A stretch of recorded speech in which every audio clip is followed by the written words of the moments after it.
श्रीमती दीपक सिंह जिंदाबाद, गुड्डू भैया जिंदाबाद, गंगापुर की जनता जिंदाबाद, इमली निशान जिंदाबाद।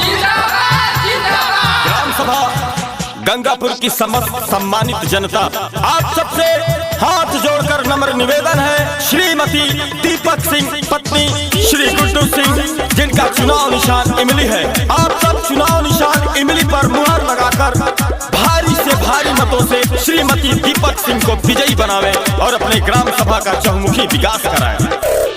हाथ जोड़ मांगो तानी सबका वोट हो, भैया भौजी चाचा चाची कर दी सपोर्ट हो, कि झंडा लहराए के बहो, दीपक सिंह के जितावे के बहो, मोहर इमली पर लगावे के बहो, गुड्डू भैया के जितावे के बहो।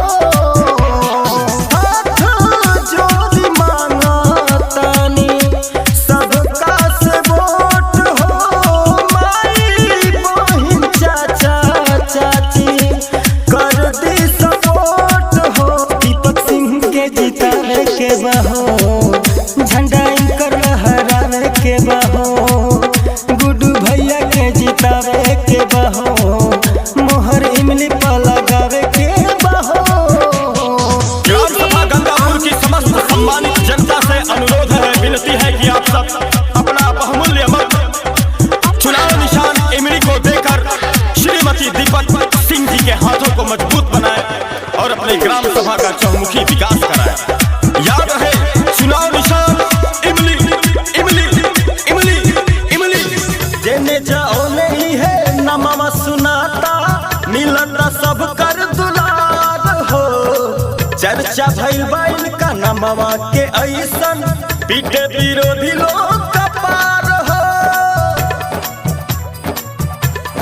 ए भैया जेने जाओ नहीं है नमवा सुनाता, मिलता सब कर दुलार हो, चर्चा भइल बा इनके नमवा के ऐसन, पीटे विरोधी लोग कपार हो।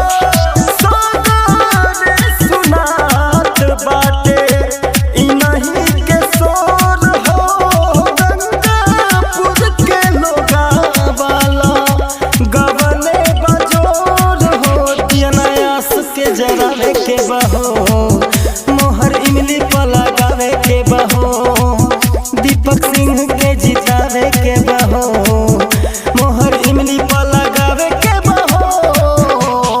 श्रीमती दीपक सिंह जिंदाबाद, गुड्डू भैया जिंदाबाद, गंगापुर की जनता जिंदाबाद, इमली निशान जिंदाबाद। याद रहे, चुनाव निशान इमली इमली इमली। गंगापुर के जनता के बन के मसीहा, करी है दुखवाई दूर हो, ऐसन नेता कहीं न मिली है, कहे किसान मजदूर हो। गंगापुर के जनता के बन के मसीहा, करी है दुखवा के दूर हो, ऐसन नेता कहीं न मिली है, कहे किसान मजदूर हो। गली गली पक्की नाली सड़क बनवई है, रौरा सबके सपना के इहे पुरई है, दीपक